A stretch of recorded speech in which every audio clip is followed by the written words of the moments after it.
नमस्कार, प्रणाम। आप देख रहे हैं आईना, अब तक सच जहाँ हम वहाँ। आज से फिर से संजय बौद्ध हमारे स्टूडियो में मौजूद है।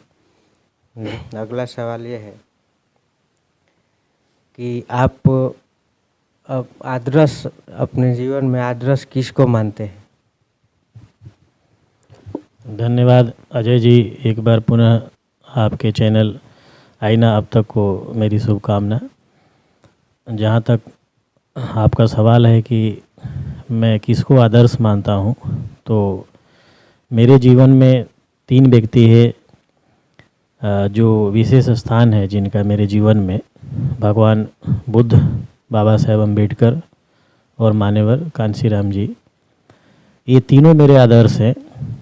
लेकिन जहाँ तक एक पर्टिकुलर व्यक्ति का सवाल है, तो बाबा साहेब अम्बेडकर और कांशीराम जी को मैं बहुत ही एक तरह से अपने जीवन का अभिन्न अंग मानता हूँ। और वे दोनों मेरे आदर्श हैं क्योंकि उन्होंने सोते हुए कौम को जगाया है और इंसान को इंसानियत का पाठ पढ़ाया है। तो सर, हम और एक बात जानना चाहते हैं।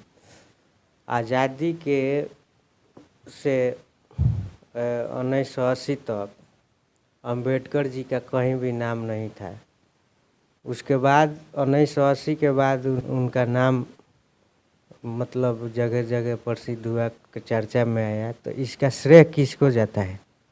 इसके लिए मैं श्रेय दूंगा मान्यवर बहुजन नायक कांशीराम जी को, क्योंकि बाबा साहेब अम्बेडकर के परिनिर्माण के बाद लगभग एक तरह से भारत भूमि एक तरह से वीरान हो गई थी। अम्बेडकर मिशन को लेकर या अशोक मिशन या तथागत बुद्ध के ज्ञान को लेकर अम्बेडकर के बाद एक तरह से ऐसा लग रहा था कि जो है शीतकाल चल रहा है भारत के इतिहास में। लेकिन धन्य है मानवर कांशीराम जी, जिन्होंने 1964 में जो है आरडीओ में एक साइंटिस्ट के पद पर तैनात थे पुणे में।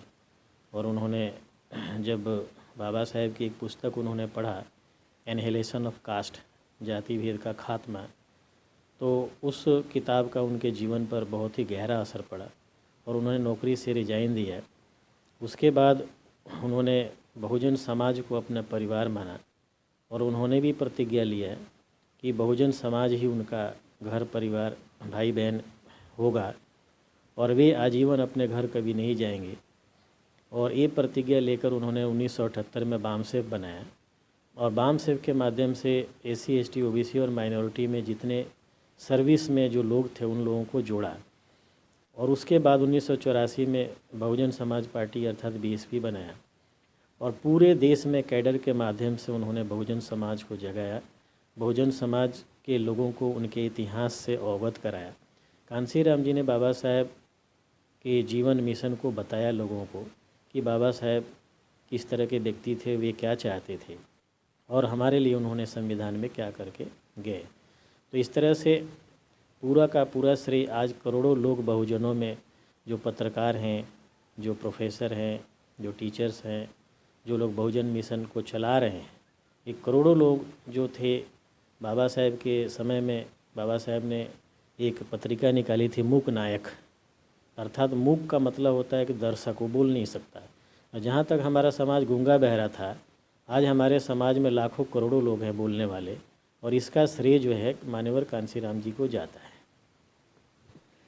तो सर, आप अंबेडकर मिशन से कब जुड़े?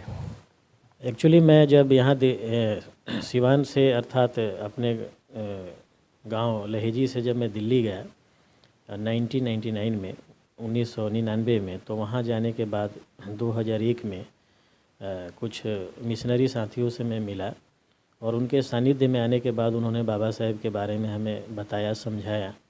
उसके बाद बामसेफ से जुड़ा और फिर जो है कुछ मिशनरी साथियों से जुड़ा और फिर उनके कैडर प्रोग्राम में गए।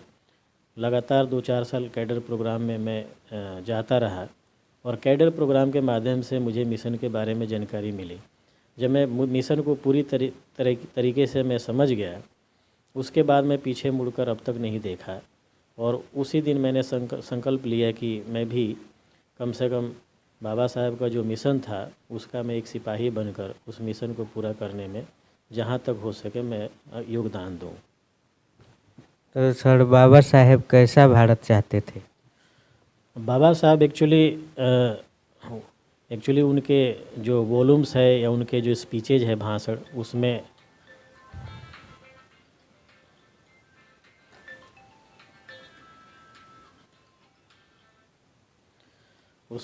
बाबा साहब ने प्रबुद्ध भारत की बात कही। प्रबुद्ध भारत का मतलब होता है सक्षम भारत, कैपेबल इंडिया, जहां हर व्यक्ति सक्षम हो, जात विहीन भारत, समता मूलक भारत, अर्थात जहां कास्टिज्म ना हो, किसी भी प्रकार का डिस्क्रिमिनेशन ना हो, भेदभाव ना हो, जातिगत आधारित जो समाज है उसका विनाश हो, एक समता मूलक समाज हो जहां हर व्यक्ति शिक्षित हो, पढ़ा लिखा हो, आर्थिक समानता हो, ऐसा भारत बाबा साहब चाहते थे।